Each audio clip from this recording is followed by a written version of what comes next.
कठोपनिषद की 5वीं वल्ली का प्रकरण चल रहा है। आज 6ठे श्लोक में यमाचार्य क्या उपदेश दे रहे हैं उसको देखेंगे। पिछले 5 श्लोकों में, इस वल्ली के प्रारंभ के 5 श्लोकों में आत्मा के बारे में बताया। अब आगे के श्लोक में आत्मा और परमात्मा दोनों के बारे में कुछ बातें बता रहे हैं। नचिकेता, जो कि गौतम का पुत्र है, उसको संबोधित करते हुए श्लोक में लिखा, हंत त इदम प्रवक्ष्यामि गुह्यम ब्रह्म सनातनम यथा च मरणम प्राप्य आत्मा भवति गौतम। हे गौतम, हे नचिकेता, नचिकेता को संबोधित कर रहे हैं। नचिकेता ने प्रारंभ में ही प्रश्न किया था कि मरने के बाद में आत्मा की क्या गति होती है। उस विषय को यहां कुछ उठा रहे हैं और परमात्मा का विषय भी उठाया तो कहते हैं हंत, संबोधित कर रहे हैं, प्रसन्नता से कह रहे हैं, अथवा वाक्य को प्रारंभ करने में हंत शब्द का प्रयोग करते हैं। ते इदम प्रवक्ष्यामि, तेरे लिए मैं इस विषय को कहूंगा, बताऊंगा। किस विषय को बताऊंगा? तो कहा गुह्यम ब्रह्म सनातनम, सनातन गुह्य ब्रह्म को बताऊंगा, परमात्म तत्व को बताऊंगा। और उसके लिए यहां 2 विशेषण दिए। एक तो सनातनम, वो तत्व जो सदा से विद्यमान है, और साथ में कहा गुह्यम, जो गुह्य है, छुपा हुआ है, छुपाने योग्य है। ब्रह्म, जो कि ब्रह्म है, बहुत बड़ा है, बहुत बड़ा होते हुए भी वो गुह्य है। गुह्य के दोनों तरह से तात्पर्य लिए जाते हैं। एक तो ये कि इस इतने बड़े ब्रह्मांड में वो रहते हुए भी छुपा हुआ है और हमको सीधे सीधे प्रकट नहीं होता।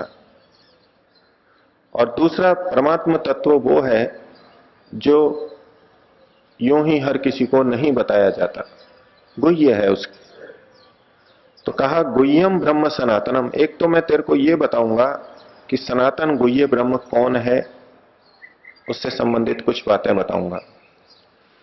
और दूसरा कहा यथा च मरणम प्राप्य आत्मा भवति, आत्मा मरणम प्राप्य यथा भवति, आत्मा मरने के बाद में जिस प्रकार से होता है, जहां जन्म लेता है, किस किस तरह से जाता है, इस विषय में भी कुछ बताऊंगा।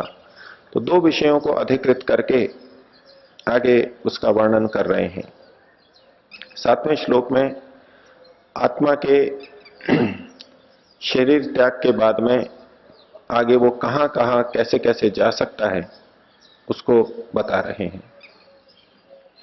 कहा योनिम अन्ये प्रपद्यन्ते शरीरत्वाय देहिनः स्थाणुम अन्ये अनुसंयन्ति यथा कर्म यथा श्रुतम। यमाचार्य जिस बात को कह रहे हैं उसमें अधिकांश बात तो हमारी बचपन से सुनी हुई है। जो भी भारत में ये वैदिक संस्कृति के अंतर्गत जन्म लेते हैं, उनको बचपन से ये बात बताई जाती है और वो सुनते रहते हैं।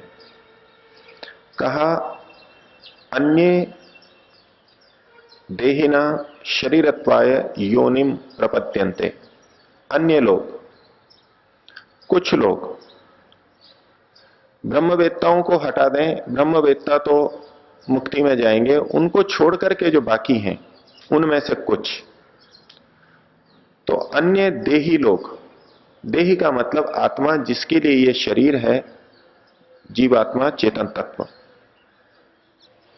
वो शरीरत्वाय, शरीर के लिए, दूसरे शरीर के लिए योनिम प्रपद्यन्ते, अन्य योनियों को प्राप्त करते हैं। जन्म स्थान को योनि नाम से कहा गया। पशु योनियां, पक्षी की योनियां, अर्थात विभिन्न प्रकार के जानवर, पशु पक्षी, उनको कुछ लोग प्राप्त करते हैं। और स्थाणुम अन्ये अनुसंयंती, और अन्य कुछ ऐसे हैं जो स्थाणुत्व को प्राप्त करते हैं। स्थाणुत्व का अर्थात वृक्ष वनस्पति आदि जो स्थिर जीव हैं उनको प्राप्त करते हैं।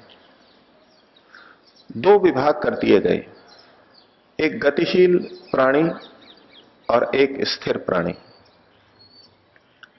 तो इसके माध्यम से एक तो यमाचार्य की ये स्पष्ट मान्यता प्रतीत होती है कि शरीर के बाद में आत्मा फिर से जन्म लेता है। भारत में उत्पन्न दर्शन, अधिकांश दर्शन पुनर्जन्म को स्वीकार करते हैं। कुछ विदेशी दर्शन पुनर्जन्म को स्वीकार नहीं करते। तो यमाचार्य उसी भारतीय परंपरा में कह रहे हैं कि पुनर्जन्म तो होता है, ये मान्यता स्पष्ट परिलक्षित हो रही है। दूसरा, इससे ये भी पता लगा कि मृत्यु के बाद में विभिन्न योनियों में, विभिन्न शरीरों में ये आत्मा जाता है। वही आत्मा जो आज मनुष्य शरीर में है वो भिन्न भिन्न शरीरों में जाता है। भारत में भी जो पुनर्जन्म को स्वीकार करते हैं उसमें सब इस बात को स्वीकार नहीं करते कि मनुष्य ही पशु पक्षी और वृक्ष वनस्पति आदि शरीरों में जाता है। उनकी मान्यता यह है कि मनुष्य मनुष्य ही बनता है, पशु पशु ही बनते हैं। कुत्ता है तो वो हमेशा कुत्ता ही बनता रहता है, मरने के बाद फिर वो कुत्ता ही बनेगा। तो पुनर्जन्म को मानते हुए भी ये एक मान्यता समाज में प्रचलित है। लेकिन उपनिषद के माध्यम से ऋषि कह रहे हैं, यमाचार्य कह रहे हैं कि कुछ लोग अन्य योनियों को प्राप्त होते हैं और कुछ लोग स्थावर योनियों को प्राप्त होते हैं। अर्थात मनुष्य में स्थित आत्मा ही भिन्न भिन्न शरीरों को प्राप्त होती है। और ये किस आधार पर प्राप्त होती हैं उसके लिए इन्होंने कारण बताए। हम जो बचपन से सुनते आते हैं कि भिन्न भिन्न शरीरों में जाते हैं, उसमें हम कर्म को मुख्य मानते हुए सुनते आए हैं। अपने अपने कर्म के अनुसार आत्मा भिन्न भिन्न शरीरों में जाता है। लेकिन यहां यमाचार्य एक दूसरी बात को भी और कह रहे हैं। तो कहा, स्थाणुम अन्ये अनुसंयंती यथा कर्म यथा श्रुतम। जैसे उनके कर्म हैं, ये एक बात हुई। कर्मों के अनुसार विभिन्न शरीरों में आत्मा जाती है। और दूसरा तत्व कहा, यथा श्रुतम, जैसा उनका सुना हुआ है, जैसा उनका ज्ञान है, जैसे उनके संस्कार हैं, उसके अनुसार वो जाती हैं। तो पुनर्जन्म के लिए जहां कर्म को आधार बनाया जाता है, उसके साथ साथ संस्कारों को, सुने हुए को, ज्ञान को भी आधार बनाया जाता है। उपनिषद के दूसरे स्थलों पर भी इसी प्रकार के संकेत मिलते हैं। वहां कहा गया, विद्या कर्मणि समन्वारभेते, तम विद्या कर्मणि समन्वारभेते। जो यहां से शरीर को छोड़ के जाता है उसके साथ साथ विद्या और कर्म दोनों जाते हैं। यानी विद्या, ज्ञान, जिसको कि यहां पर यथा श्रुतम के नाम से कहा गया, श्रुतम के नाम से कहा गया। तो जैसे हमारे कर्म हैं वो तो अपना फल देंगे ही, लेकिन उसके साथ साथ जैसा हमारा ज्ञान है वो भी हमारे को अगला जन्म दिलाने में सहायक बनता है या बाधक बनता है। और अगले जन्म में हमारे को जो सुविधाएं उपलब्ध होंगी और जिस दिशा को हम पकड़ेंगे वो हमारे कर्म के अनुसार भी होगी और हमारे संस्कारों के अनुसार भी होगी। तो पुनर्जन्म की बात को स्वीकार करते हुए उन्होंने स्थावर, वृक्ष, वनस्पति आदि में भी जन्म लेना स्वीकार किया। यमाचार्य ने एक बहुत बड़ा वर्ग है जो ये मानता है कि वृक्ष वनस्पति के अंदर जीव नहीं होते, जीवन नहीं होता। उनका यह तर्क है कि ये स्थिर रहते हैं, इनमें कोई संवेदना नहीं है। और शास्त्र की कुछ पंक्तियों के आधार पर वो ये सिद्ध करते हैं कि वृक्ष वनस्पति में जीव नहीं है। और एक चीज उनको और बाधित करती है कि यदि वृक्ष वनस्पति में जीव है, तब तो हम जो भोजन करते हैं शाकाहारी भी, वो भी हिंसा हो जाएगी। मांसाहारी हिंसा करते हैं, ये उनका प्रतिपादन है ही। और अपने को मांसाहारियों से अलग किस प्रकार से वो करते हैं, तो कहते हैं कि वृक्ष वनस्पति में जीव है ही नहीं, इसलिए उनको खाने में कोई हिंसा नहीं है। अर्थात हिंसा करना और न करना इस आधार पे उनको निर्णय करना होता है, और वो ये इस निष्कर्ष पे पहुंचते हैं कि वृक्ष वनस्पति में जीव नहीं है। लेकिन यहां यमाचार्य ने बहुत स्पष्ट कहा, स्थाणुम अन्ये अनुसंयंती, कुछ आत्मा इन वृक्ष वनस्पतियों में भी जाते हैं। और इसकी पुष्टि हमें शास्त्रों से, अन्य शास्त्रों से भी होती है।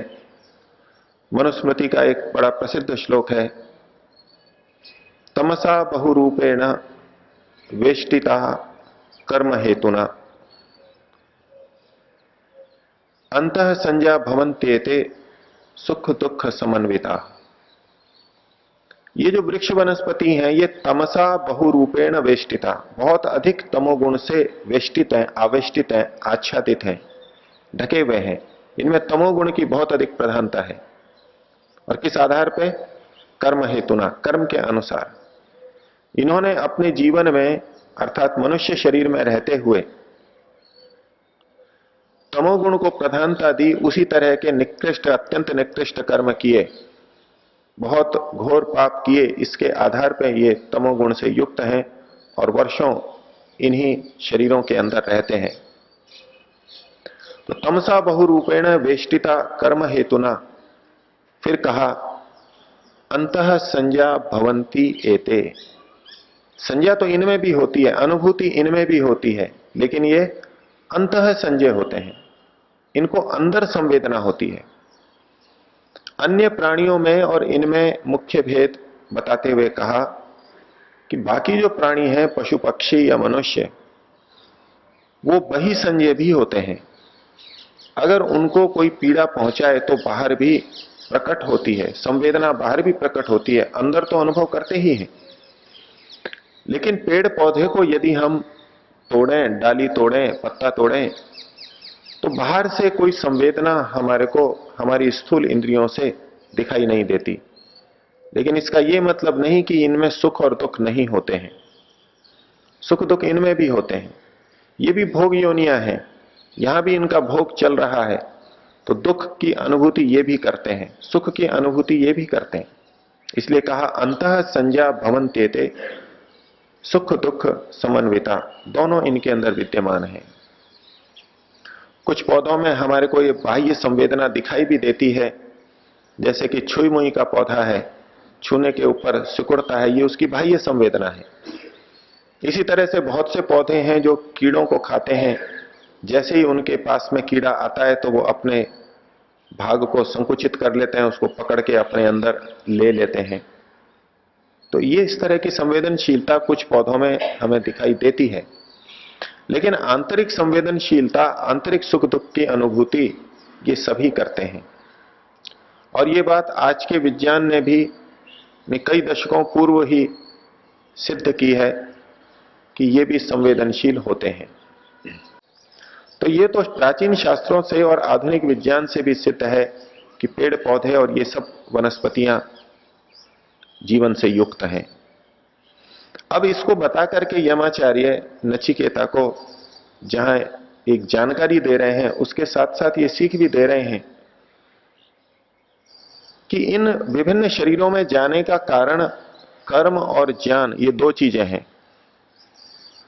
तो हमें अपने कर्म और ज्ञान के आधार पर इन जन्मों को नियंत्रित करना चाहिए, या हम इसके आधार पर जीवन को नियंत्रित कर सकते हैं। अब ये फिर एक विस्तार ज्ञान का प्रारंभ होगा कि किन कर्मों से हम भिन्न भिन्न योनियों में जाते हैं, किन से पशु योनियों में जाते हैं और किन से मनुष्य बनते हैं। और उसको आधार बना करके ही फिर व्यक्ति अपने जीवन का निर्माण, जीवन में कर्म करने के अनुष्ठान को प्रारंभ करता है, अपनी दिशा उसी के आधार पर तय करता है।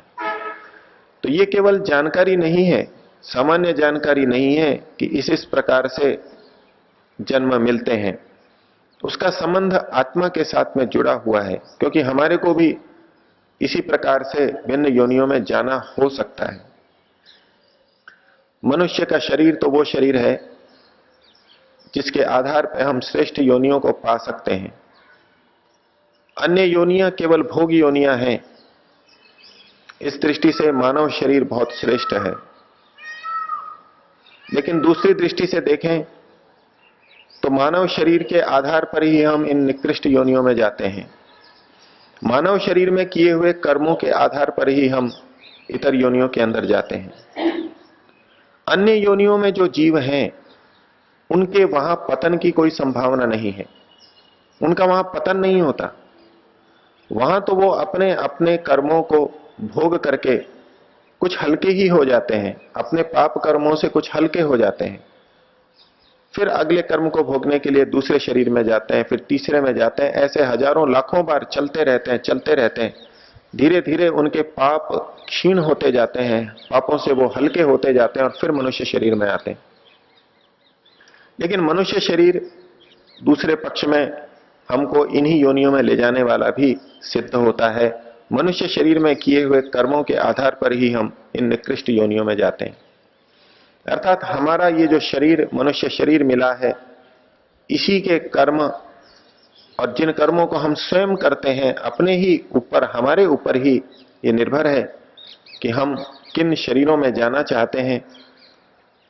अनेक व्यक्ति ये कामना करने लग जाते हैं कि हमारे से तो ये पशु पक्षी बड़े अच्छे हैं, कितने स्वतंत्र हैं, इनको किसी प्रकार की चिंता नहीं है, कोई परेशानी नहीं है, स्वच्छंदता से स्वतंत्रता से उड़ते हैं, प्राकृतिक वातावरण में रहते हैं। हम तो किस जंजाल के अंदर फंस गए हैं। निश्चित रूप से जो व्यक्ति अपने जीवन को बड़े गलत ढंग से चला रहा है और जंजाल में फंस गया है, उसको तो यही लगेगा जैसे ये पशु पक्षी योनियां ही मेरे से अच्छी हैं। लेकिन यदि व्यक्ति वैदिक दृष्टि से अपने जीवन को चलाए, श्रेष्ठ जीवन को धारण करे, तो उसको कभी ऐसा नहीं लगेगा कि ये पशु पक्षी मेरे से श्रेष्ठ हैं। पशु पक्षियों में प्रगति का, उन्नति का कोई अवसर नहीं है। यद्यपि वहां पतन भी नहीं होता, लेकिन उन्नति का भी कोई अवसर नहीं है। हम प्रयास करके कोई विशेष उन्नति नहीं कर सकते। जो भोग भोगना है उसको भोगना है। लेकिन मनुष्य शरीर में हम बहुत सारे इच्छानुसार अच्छे कर्म कर सकते हैं। सब कुछ हमारे ऊपर निर्भर है। हम अपने को आधारित मान करके अच्छी योनियों को, पुनः अच्छे शरीरों को प्राप्त कर सकते हैं। तो इसी बात को यम आचार्य समझा रहे हैं। परमात्मा का गुह्य तत्व और अगले श्लोकों के अंदर बताएंगे। हमारे को अपने श्रेष्ठ कर्मों के साथ साथ अपने ज्ञान को भी शुद्ध करना आवश्यक है, उसको भी हमें करते रहना चाहिए, क्योंकि अगला जन्म मात्र कर्म के आधार पर नहीं मिलता, वो ज्ञान के आधार पर भी मिलता है। यमाचार्य ने कहा यथा कर्म यथा श्रुतम। हम कर्म भी अच्छे करें, अपने ज्ञान को भी शुद्ध करें, पवित्र करें, और इस आधार पे और श्रेष्ठ मनुष्य जन्म को पाएं और मनुष्य जीवन के चरम लक्ष्य मुक्ति को पाने का यत्न कर सकें, मुक्ति को पा सकें।